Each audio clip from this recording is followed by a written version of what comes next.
What is going on, y'all? It's Vanessa with RYM, and I'm excited I get to bring my twang out because I got a fellow Texan with me. You do? Chris Mitchell. How you doing, honey? I'm fantastic. How are you? I'm doing great. I love it when I get to just bring out the twang and be myself because, like, most of the time, I have to always talk very eloquently, very clear. No, but you know what? It's nice to have the twang, right? Yeah, bring the twang out. Yes. You know what I really miss about Texas, though? I miss that barbecue. It's killing me. Yeah, you missed a steak too, though. You have no idea.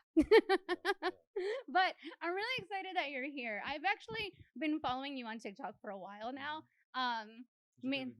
Honestly, that's a really hard question. Why are you doing that to me? No, that's not fair. Why are you doing that? You're being mean to me. That's not cool. No, I'm kidding. No, but I think it's because growing up, I was around a lot of musicians in my family too.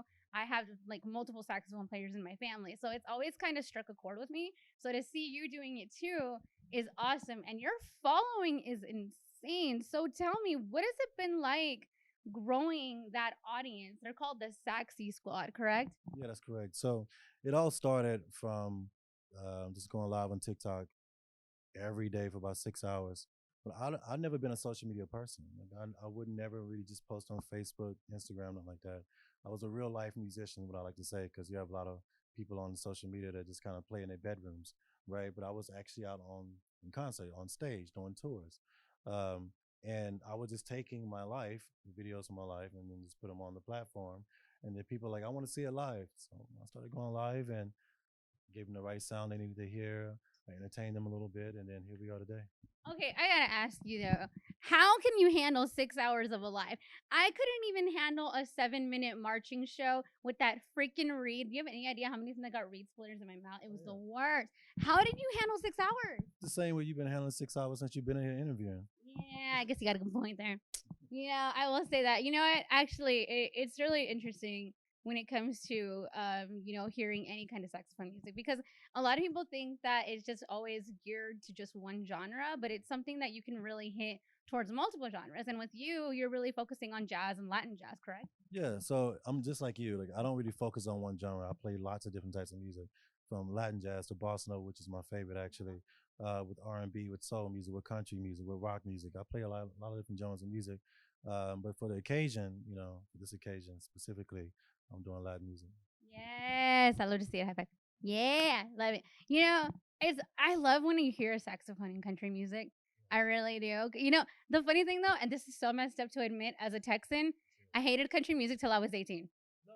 I hated it. I did. But then when I went to my first dance hall and I went dancing and I ended up dancing with this random dude, and I don't know, after that I was in love. Something about country music, it just hits you in the soul, doesn't it? It does. And that random dude, you ended up dancing with, y'all together now? No, actually I married a Pakistani movie producer. Yeah, very, very different. The random dude that's out there, she's no longer available. Yeah. So dance on, bro. Dance on. So besides that, you are actually releasing new music too, correct? Mm-hmm. So I do. Tell me about that. Well, I mean, with the music, it's I like to play what I feel. I like to play exactly like what happens in the moment. I don't like to play trending music. I kind of try to stick to the traditional ways of performing. Meaning, basically, if the saxophone is to be the imitation of a voice, then I try to stick to doing just that. I'm a terrible singer. Well, I'm really good at karaoke though. So if you ever need a partner for karaoke, I'm your guy.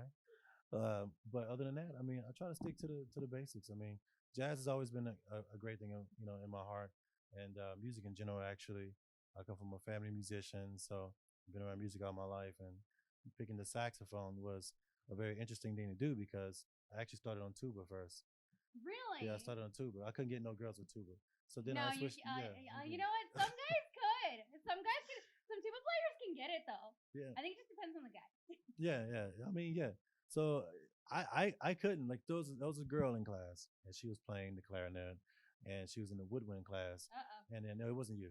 So thank God it wasn't me. It was you. I mean, you was in another class.